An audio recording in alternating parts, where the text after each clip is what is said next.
sábado a você que nos assiste. Estamos aqui novamente para compartilharmos a lição da Escola Sabatina. Estamos no início de um novo trimestre. Nós começamos a primeira lição no sábado passado e agora estamos na segunda lição que fala sobre o livro de Gálatas. Nós temos aqui dois convidados, o Júlio, que é o nosso parceiro de sempre. Que bom que você está aqui conosco, viu, Júlio, de novo. E temos pela primeira vez o pastor Antônio. Seja muito bem-vindo, viu, pastor? Que seja a primeira de muitas vezes que o senhor venha participar aqui com a gente. Só lembrando que você pode acessar as nossas lições através do site da cpb.com.br ou também através do facebook.com/ESI Curitiba. Nós vamos estudar nessa segunda lição sobre a autoridade de Paulo e o Evangelho. E vamos pedir então a direção do Espírito Santo sobre nós nesse momento. E eu peço que o pastor Antônio faça então essa oração. Senhor Deus, Papai do céu, é um privilégio estarmos aqui nesse dia da manhã de sábado. Sabemos que um dia santificado por Ti, estamos aqui reunidos para revisarmos a lição da Escola Sabatina. Se faça presente com o Teu Santo Espírito para que possamos compreender tudo o que será abordado. Rogamos por Jesus. Amém. Amém. Eu gostaria de iniciar hoje lendo uma historinha que aparece aqui na lição que eu achei muito pertinente e eu queria ler ela na íntegra para não deixar escapar nada. Ela fala o seguinte: estudantes de uma universidade construíram um centro em um campus, onde todos seriam bem-vindos, independentemente da etnia, gênero, status social ou crenças religiosas. Imagine se anos mais tarde, esses alunos retornassem ao campus e descobrissem que outros estudantes haviam redesenhado o centro.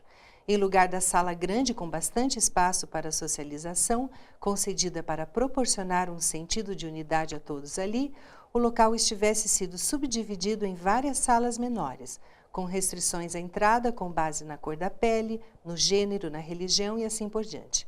Os estudantes responsáveis pelo novo desenho poderiam ter argumentado que sua autoridade para fazer essas mudanças vinha de uma prática estabelecida há vários séculos, né? E que, na realidade, eles poderiam falar o que eles quisessem, né? Eu achei muito interessante que o autor ele fez essa comparação, que foi aquilo que Paulo enfrentou quando ele escreveu as cartas para a igreja da Galácia, né? Que é o livro de Gálatas. E Paulo, ele é muito famoso como um escritor de cartas, né, Júlio? Eu não sei se você é da época que a gente escrevia muitas cartas à mão, a gente ainda não digitava as cartas, a gente escrevia.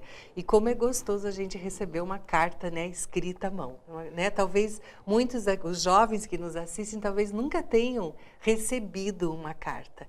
Eu acredito que as pessoas que recebiam as cartas de Paulo, como era uma coisa rara, elas recebiam com muita ansiedade, né?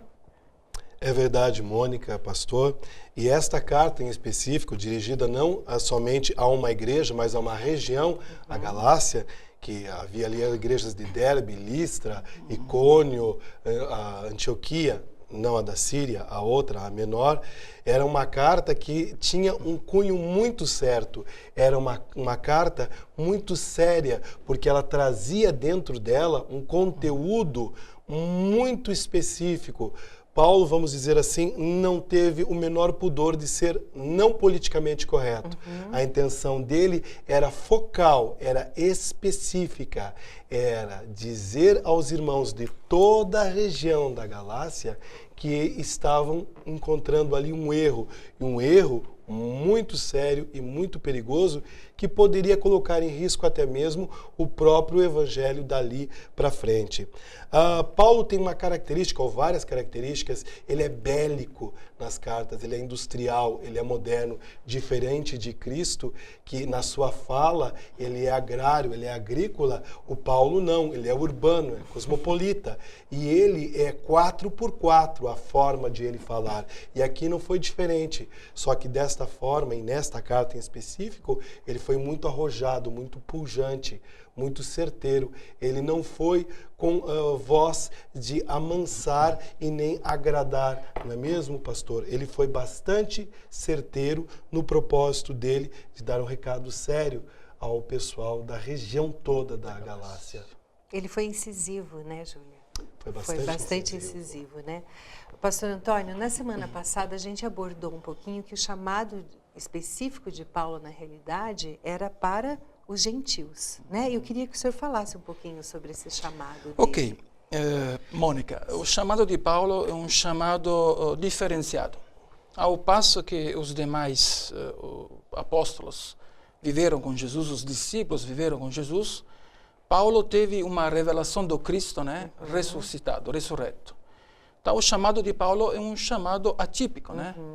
Mas não por isso ele deixa de ser um chamado. Aliás, é mais do que um chamado. Sim.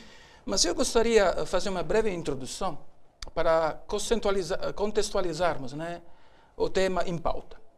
Paulo escreveu essa carta por volta do ano 57 da era cristã, depois da morte de Jesus, não é, Júlio?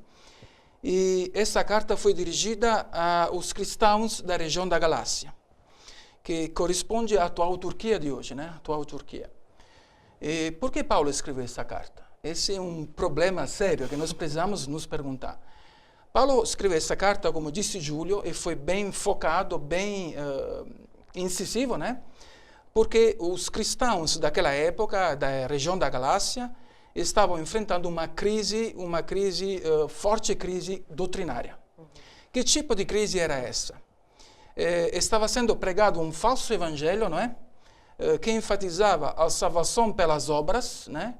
Em detrimento da graça. Ou seja, as obras eram tão enfatizadas, tão exaltadas, as obras da lei, e vamos ver que tipo de lei, ok?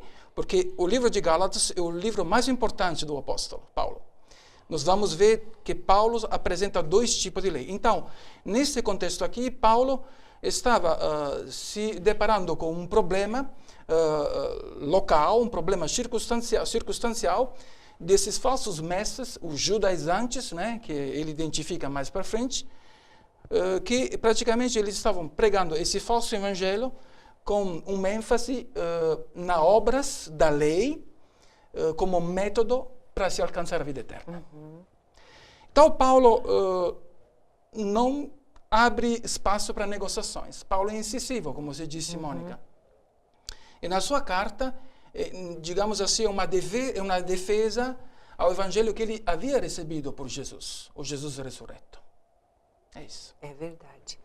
E o evangelho de Paulo, Júlio, o que você tem para falar sobre esse evangelho? É uma continuidade da fala do pastor Antônio, uma fala muito bem colocada.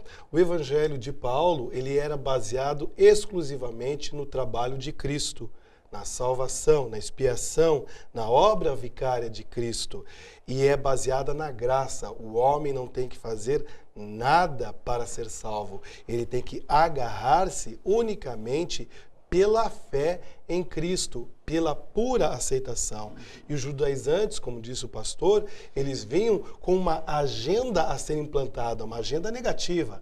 Eles queriam implantar e não era nada inocente a agenda deles, pregando circuncisão, festas, dieta, calendário, mas a finalidade era pegar cada uma daquelas igrejas e tornar um polo judaico, invertendo a palavra. Não era algo inocente ou algo por distração deles ou por crerem somente diferente. Eles tinham uma política e uma finalidade muito clara, muito específica. E o evangelho de Paulo, justamente, a finalidade dele era mostrar ao mundo, goi, ao mundo gentil, em que era baseada a salvação unicamente pela graça. Cristo não aboliu a lei, mas ele a cumpriu. Ele colocou-a na cruz e desta maneira Cristo está acima da lei e coloca sobre nós a possibilidade da salvação única e exclusivamente pela graça. Paulo, então, até fazia sempre um cumprimento. Os judeus, eles utilizam lechaim, até hoje. Lechaim significa a vida, como saudação. À época também se dizia lechaim shalom, a vida e a paz. Paulo troca a primeira expressão lechaim, de hebraico, para haris, que significava a graça e paz. Então, Paulo dá uma dica, uma pista para todo o mundo gentil. Ele diz, a vida agora, lechaim, na verdade é haris, a graça de Cristo. Viva pela graça e terá a paz. Manteve shalom, paz para o mundo gentil e também para o mundo judeu. Ele estava na esquina da existência, entre Goi, gentil, e o povo judeu. E ele estava mostrando que existia paz, shalom, mas existia, acima de tudo, a graça de Cristo. É essa a mensagem central dele. Eu não sei se o pastor ou o Júlio pode me responder isso, mas hoje em dia parece que a ênfase é bem ao contrário daquela época, né? Que se prega só a graça como se a gente não precisasse fazer nada, né? Então a gente está isento de qualquer coisa porque Cristo já fez tudo pela gente, né? Ok, sim, Mônica, você foi muito feliz em falar isso, né? Eu até ia falar no desenvolvimento, no decorrer da lição. Hoje há uma falsa teoria oposta, né? Uma exaltação da graça de um evangelho barato em detrimento da lei. Não é que a lei salve alguém, né? Nós somos salvos unicamente pela graça e ponto. Sim. Só tem um remo, não tem dois remos. Só que no processo da salvação, no plano da salvação, a lei exerce uma função muito importante. A lei nos revela o pecado, mostra a nossa condição de pecadores, e a lei funciona como aio, funciona como precursor, nos levando àquele que pode nos perdoar os pecados, pode limpar nossa condição de pecadores. Sem lei, a gente não chega a Cristo, aquele que nos limpa. Então, no plano da salvação, a gente tem que diferenciar a causa do efeito. Qual é a causa da salvação? A fé em Cristo. Você crê em Cristo, um segundo você alcança a salvação. Mas uma coisa é ser salvo, e uma coisa é permanecer salvo. Eu disse na escola da lição sabatina da semana passada, na igreja de Santa Quitéria, disse que uma coisa é ser casado, uma coisa é permanecer casado. Casado é fácil, mas permanecer casado não é mais fácil assim. Então, uma coisa é ser salvo e uma coisa é permanecer salvo. Como somos salvos? Crendo em Cristo. A pessoa alcança a salvação pela fé em Cristo. Agora, para permanecer na experiência da salvação, já não basta mais crer. É preciso viver como salvos. E viver como salvos inclui uma vida de obediência aos princípios expressos na palavra de Deus. Uma vida transformada, né? Pastor, eu gostaria que você esclarecesse aqui para a gente também o que a nossa lição quis dizer com nenhum outro evangelho. Opa, esse é um ponto muito importante. Pode completar a frase, nenhum outro evangelho, completa a frase para nós contextualizarmos, né? Deixa eu ver onde é que está isso. Na parte de quarta-feira. Na parte de quarta-feira. Não há outro evangelho. Sim. Certamente. Então, Paulo aqui desdobra um conceito muito importante. O evangelho que ele estava pregando era o evangelho para a salvação em Cristo Jesus. Sim. Só que no verso 6 do capítulo 1, Paulo usa uma linguagem mais enfática, mais contundente. Por quê? Porque esses judaizantes, que eram falsos mestres, falsos profetas, eram legalistas, estavam ensinando para as igrejas da Galácia, para os membros da igreja da Galácia toda, que praticamente a salvação podia ser alcançada pelos judeus conversos e por todos, através das obras da lei cerimonial. Então Paulo disse, espera um pouco. O evangelho que vocês estão pregando não condiz com a palavra de Deus, não condiz com aquilo que Deus mostrou para mim e para todos os apóstolos. É um falso evangelho, é um outro evangelho, na verdade. Na verdade, não existe outro evangelho. O evangelho é um só. Então, em Gálatas capítulo 1, verso 6, é como se ele taxativamente estivesse censurando esses falsos mestres que estariam torcendo a palavra de Deus, ensinando que podemos alcançar a salvação através de nossas obras meritórias. Paulo diz, não, a salvação é unicamente pela graça. O evangelho que eu tenho mostrado para vós é um só, e aquilo que Jesus tem me dado, né? Por inspiração e por revelação. Então, esses perturbadores, digamos assim, Júlio, estavam questionando a autoridade apostólica do apóstolo Paulo. A autoridade apostólica do apóstolo Paulo estava sendo colocada em discussão. Eles argumentavam da seguinte maneira, pelo fato de Paulo não ter sido um apóstolo direto, um discípulo direto de Jesus, as ideias de Paulo eram praticamente ideias pessoais. Era um evangelho praticamente uma opinião pessoal, certo? Um evangelho que não passava de fábulas. Mas, na verdade, Paulo mostra nos versos 13 a 24 do capítulo 1 que o seu evangelho não era para alcançar um bebop político, né? Não era para fazer isso, não era para ganhar o favor do povo, não era para ganhar a aprovação das pessoas, mas o evangelho dele era meramente para apresentar um Cristo morto, ressurreto, um Messias que expia a culpa e os pecados e nos liberta do poder da morte. É interessante, né, Júlia, quando a gente pensa nisso, como tinha que ser uma pessoa preparada como Paulo mesmo para enfrentar tudo isso que ele enfrentou. Não é à toa que Deus o escolheu, porque ele realmente tinha uma bagagem muito grande, né? Para estar passando por toda essa oposição, né? Eu queria que você falasse agora de onde vem esse evangelho de Paulo. Qual é a origem dele? Bom, a origem que você tem aqui é muito interessante, porque ao mesmo tempo você tem um fariseu que foi extremamente rigoroso na obediência à lei judaica até os 28 anos. Depois dos 28 aos 40 é um homem que teve a sua conversão. Dos 40 aos 50 era um navegante, tendo um itinerário longo para percorrer. E dos 50 aos 60, um organizador de igreja.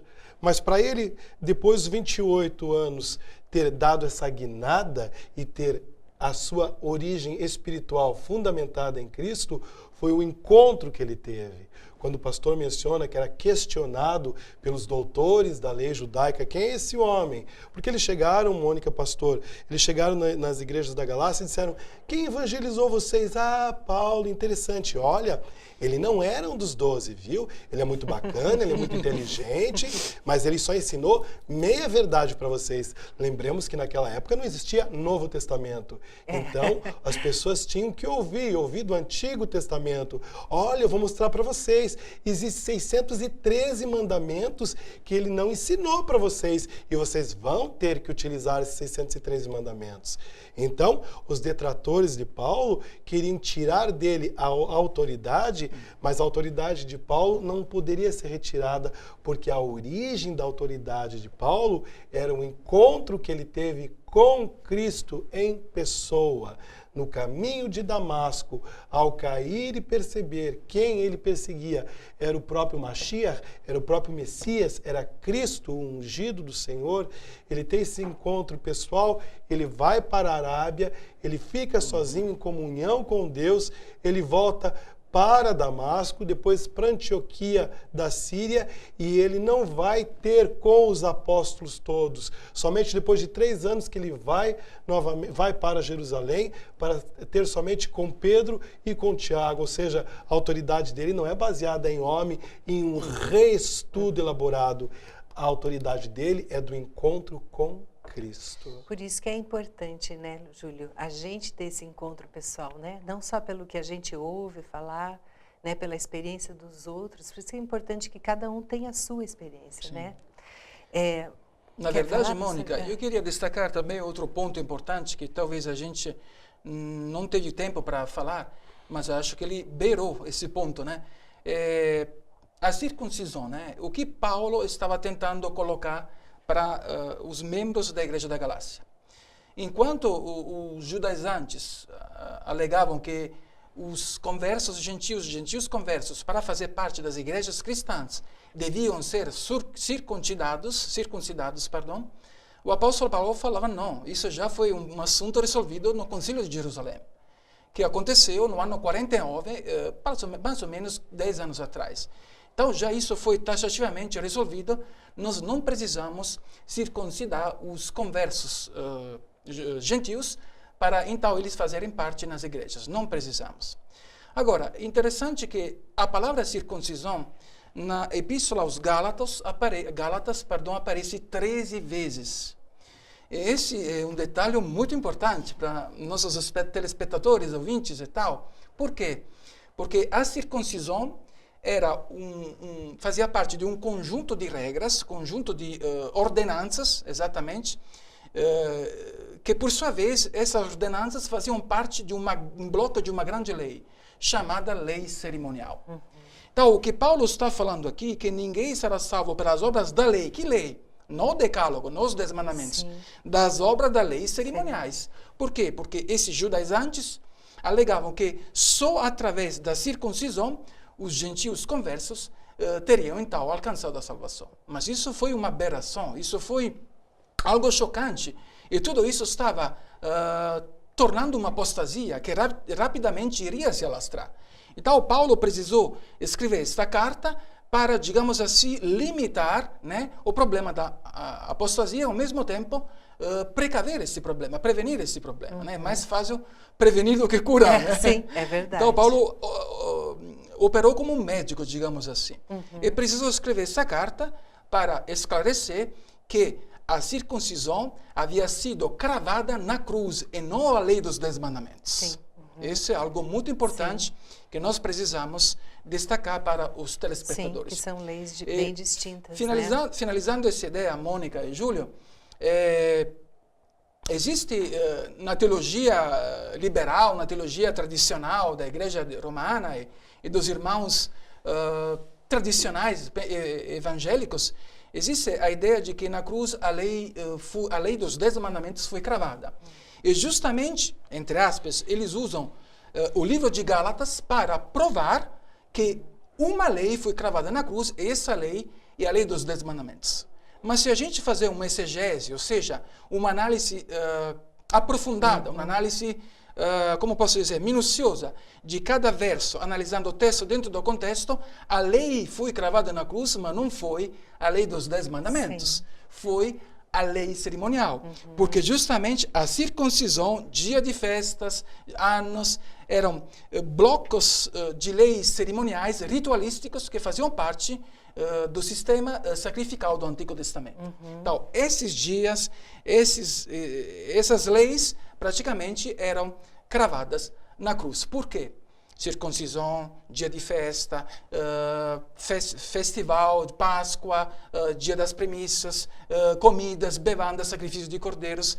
Todas essas abluções, todas essas cerimônias ritualísticas foram cravadas na cruz. Por quê? Porque com a morte de Jesus perderam a sua utilidade.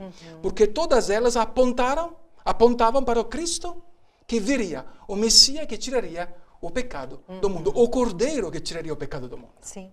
Na realidade, elas eram leis educativas, né, Exato. pastor?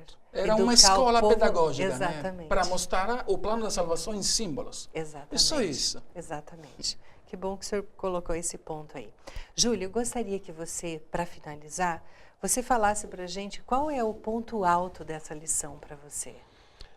O ponto alto da lição, amigos, entendo que seja o equilíbrio.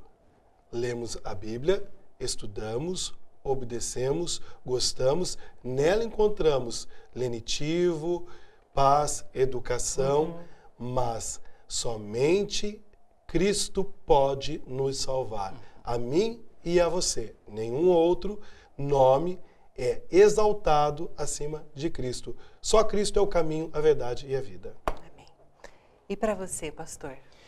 Para mim, um ponto muito importante a ser finalizado aqui hoje é que os mesmos riscos que correram os membros da Igreja da Galácia, hoje nós, como igreja de Deus, como igrejas de Deus, nós corremos esse risco de tornar nossa comunhão com Deus como algo de enfadonho, como algo para alcançarmos o favor de Deus.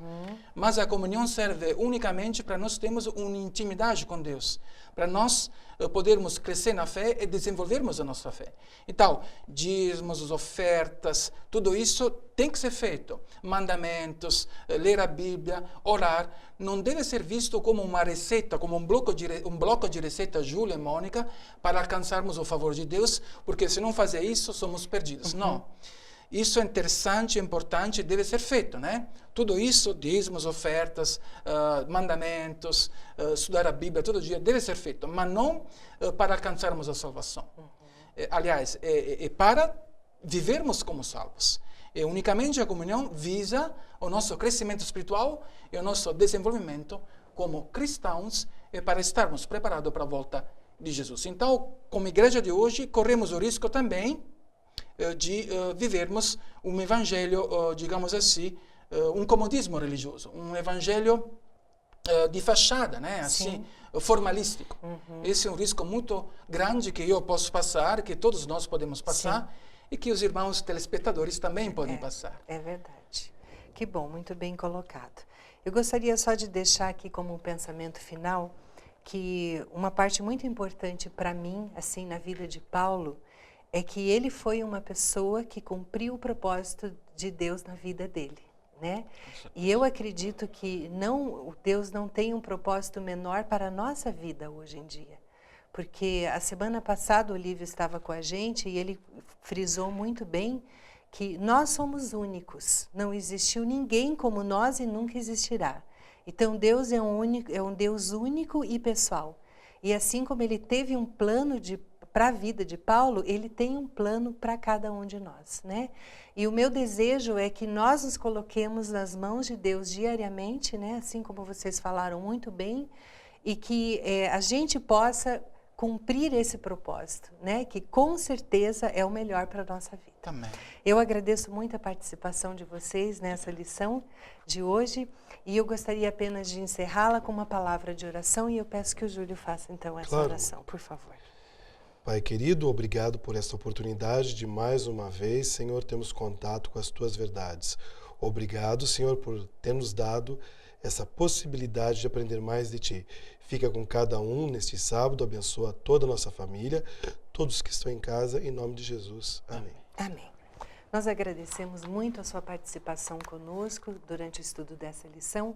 Gostaríamos apenas de lembrá-lo de que você pode acompanhar os nossos cultos ao vivo todos os sábados pela manhã a partir das 9 horas e também aos domingos e quartas-feiras a partir das 19h30. Tenha um dia muito feliz e abençoado. Fica com Deus.